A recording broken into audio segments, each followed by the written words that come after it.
The good result or the bad result you get in raising broilers all depends on the activities you engage in on the first day.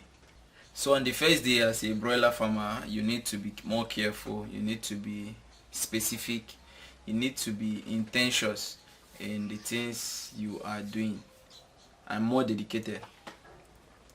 Now the brooder section is set, the brooding materials are available. The next thing to do is to go and get the broilers and start brooding them.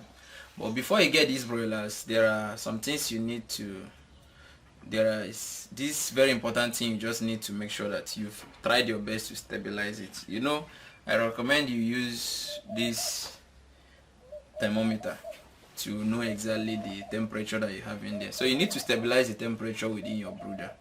Now the broilers have what we call arrival temperature, which they are comfortable with, and then gradually they have temperature you can gradually switch them to after arrival, all happening on the first day. The arrival temperature of the broilers also depends on the breed of the broilers, because for instance in this training we are using 650 of Ross breed of broilers. Now Ross breed of broilers prefer and feel more comfortable on arrival temperature of 35 degrees centigrade. And then if what you are raising is cub, your cub can tolerate 35, they can still feel comfortable in 36, and they can feel comfortable in 37 degrees centigrade. So you have to know the breed of broiler you are bringing in and then adjust your temperature, arrival temperature, to be stable before you go bring these birds. After the temperature is okay, the next thing you do is to go and get the birds. When the birds come into the brooder house, you need to settle them in. Now the survival rate of your birds all depends on this settling in. There have been informations that have been available that says that you need to first of all sprinkle feed all over, so that once the birds come in, they start eating. Yeah, it's a practice. It has been in this, but from my personal experience I think it's kind of wrong, because it causes some of these early mortalities we get in birds. You get the point? First thing we do in our own farm upon arrival of birds is to place them. No feed on the floor, no feed whatsoever anyway. When we place them, the next thing we do is to introduce them to water first. You get the point? We introduce them to water. Now upon arrival, the first day, according to our medication schedule, the water should contain glucose and multivitamin, and the main reason is just because, you know, they've been on transit, they've lost energy. The glucose is here to boost their energy for them to recover within the first day, and then the multivitamin there is just to strengthen their immune system and also boost their immune system. So when the birds come in, you place them. The next thing you do is to introduce them to water. Over here we are using nipple drinkers. So we have behavioral techniques that we use to make them know that yes, this is where we need to drink. But upon placing the birds, you need to be observing them individually. Some of them come out from the carton active, some are already okay, while you notice that some of them are weak. They just fall back and they're not moving. You get the point? So those ones are the ones you need to pay closer attention to. Although you need to pay attention to all of them and support all of them, but there are some that needs more attention. Like those ones that are looking weak, you need to take them, help them drink their first water. At times upon sipping the water, the glucose will give them the energy to activate them, and then they join others and feel on the same level with every other chicks within the brooder. So for us here using nipple drinkers, what we'll do is to, you know, when the birds arrive, they are kind of exploratory. They know nothing, so they are open to know everything.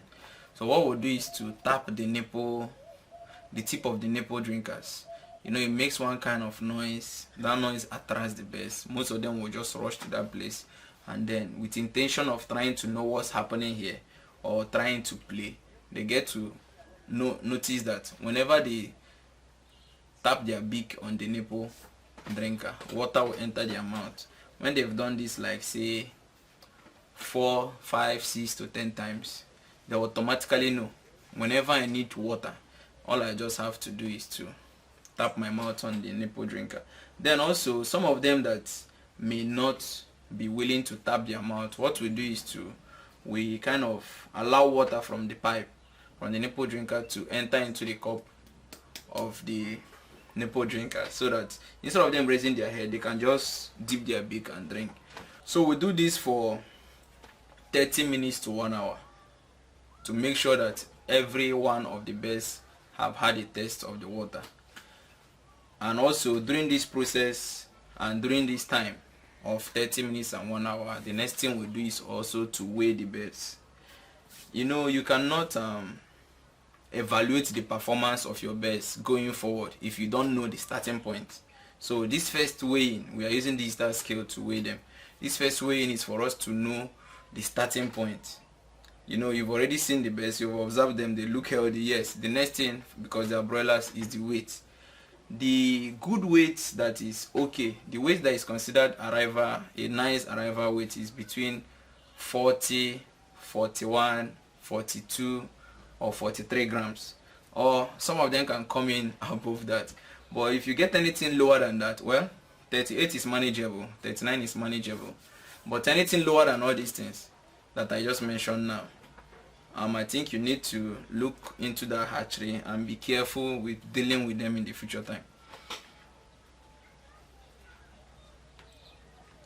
So having given these birds water to drink and making sure that every one of them have drank water, the next thing we do is to introduce them to feed. Because if the birds don't drink this water and they go straight to eating, some of them might die. And the dying is going to be caused by, when they want to pass feces, some of these feed particles will clog their anus. That's why you tend to notice the most deaths that you notice in your brooder on the first day, you notice that the anus is kind of blocked. It's just because there's no water to aid that digestive system for things to flow easily. That's why we first of all introduce them to water. So them having taken this water for like 30 minutes to 1 hour, because you've settled them in, within this same 1 hour we weigh them. The next thing we do is to introduce them to feed. Now we want everybody to move along. We want everybody to have equal opportunity of everything. So the first way we use to introduce the feed to them is just to sprinkle the feed on the floor. Mind you, they are not on the bare floor, they are on top of the brooding paper. So all the feed that you sprinkle will just be on top of the brooding paper, but we sprinkle it evenly so that every one of them will get access to feed without competition whatsoever. So having done that, we give them a little time, because we don't want to waste feed. If you sprinkle feed on the floor and you sprinkle more, at the end of the day, when they start defecating, they will ignore those feed, and those feed have been wasted. The essence of raising broilers is to make money, and in the process you don't need any form of waste. So you just sprinkle a little of the feed on the floor, allow them to eat it. For us over here, we normally give them like 30 minutes to 1 hour for them to exhaust whatever is on the floor. Then we introduce them to the tray feeders. The tray feeders is just tray. It's flat. The chicks can easily enter inside and eat.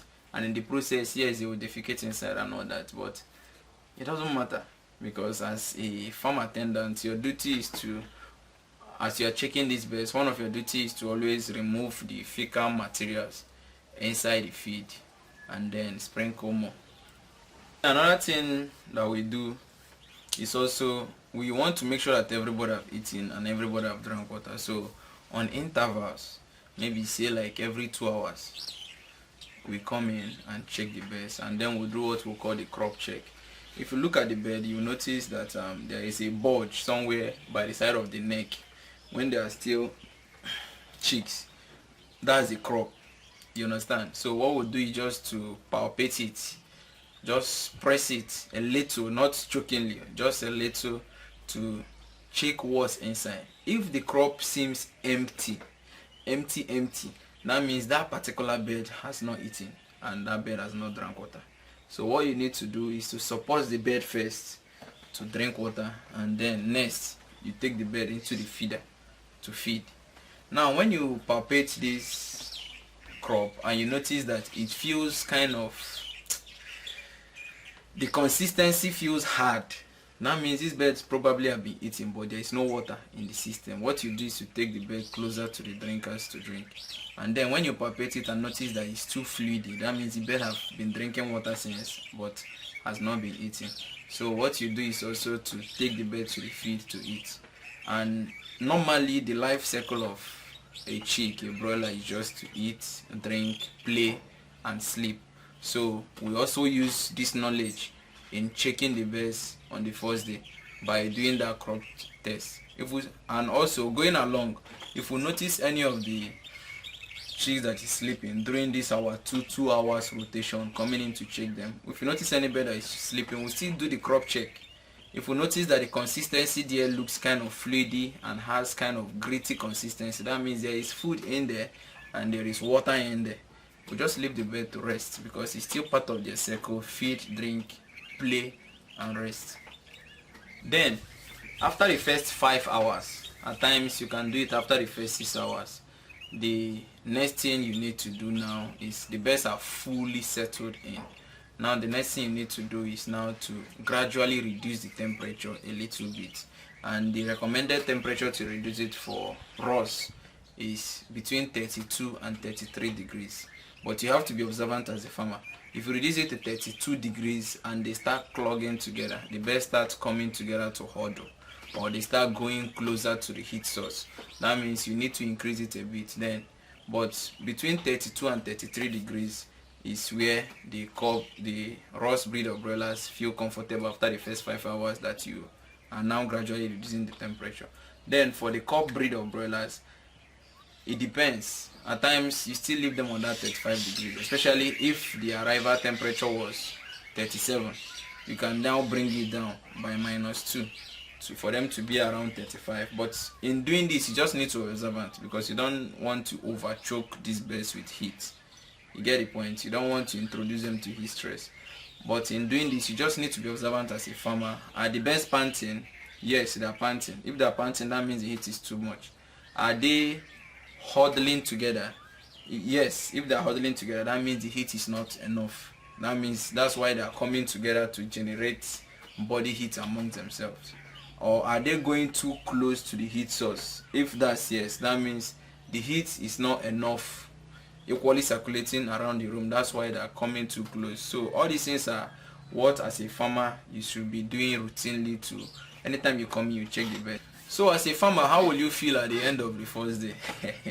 You know, this activity, you are going to do this activity for 24 hours, constant light. So every 2 hours you need to come in and all that. But at the end of the day, as a farmer, what you need to expect from yourself is that you'll be weak, you'll be tired. All the time you've been spent bending down to these birds. That's if you are brooding your birds on the floor, not on the brooder cage. All the times you've been spending bending down to attend to these birds, you will feel this pain or this soreness on your thigh. It is still part of the process. You'll be tired at the end of the day anyway, because every 2 hours you need to be in the brooder section, or someone, if you are not working alone, someone, your assistant or other farm attendants need to go in and check the birds. So in summary of the first day, what you need to do is just settle in these birds, settle them in properly, introduce them first to water. While they are still drinking their water, you can decide to weigh them, which I recommend you do, because you cannot evaluate their future performance if you don't know the starting point. So this first weight is to know their starting point. For us here, we got 41 grams, which is excellent. Then after that, introduce them to feed, and then every 2 hours interval for the first day, just come in, check the birds, do crop check.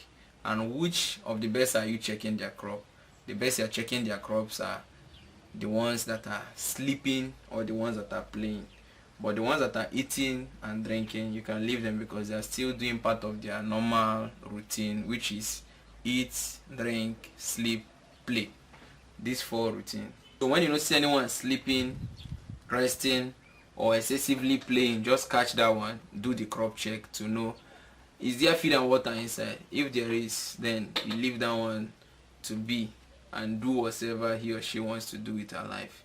Then you need to constantly be checking the temperature. After first 5 hours, reduce the temperature by -2. That means if you are using 35 as the arrival temperature, you reduce it to 33 or 32. If you are using 37, assuming you are raising a cup breed that requires more heat, all you just have to do is to reduce it to 35, 34 or 33. But while doing this, observe the birds. Are they comfortable? If they are, you adjust. There is this advantage that we have here because we don't have a brooder pen house. You know, brooder pen house are normally raised with blocks and all that. Yeah, when the temperature is kind of too much, it's easier for us to just open the trampoline and let the ventilation in and breeze come in, and the temperature comes down to what we want before we close it back, or we just leave it open to stabilize there and all that. So that's exactly what we'll do here on the first day raising the broilers. I need to apologize for this video being long. The subsequent days won't be this long, but the first day is the most important day in raising broilers, so I need to cool down to explain this. See you on the second day. In the broiler video course, you will learn everything you need to know and succeed in raising broilers, from the planning stage that will teach you how to estimate how much it will cost you to raise the birds, how many bags of feed it will take you to feed the birds, the building structure, the spacing of the birds, to the preparation stage, the things you need to do before these birds arrive and the materials you need to be on ground, and then to the day-to-day activities. Do you know you can raise broilers for 6 weeks and they are matured enough and big enough to be sold in the market? Yes, it's possible. The broiler video course will teach you how to do that. And at the end of the day, I'm going to teach you 6 different ways to sell your broilers effectively and very fast. Now enroll to the course, let me teach you how to do it properly, so you'll be cashing out as a poultry farmer.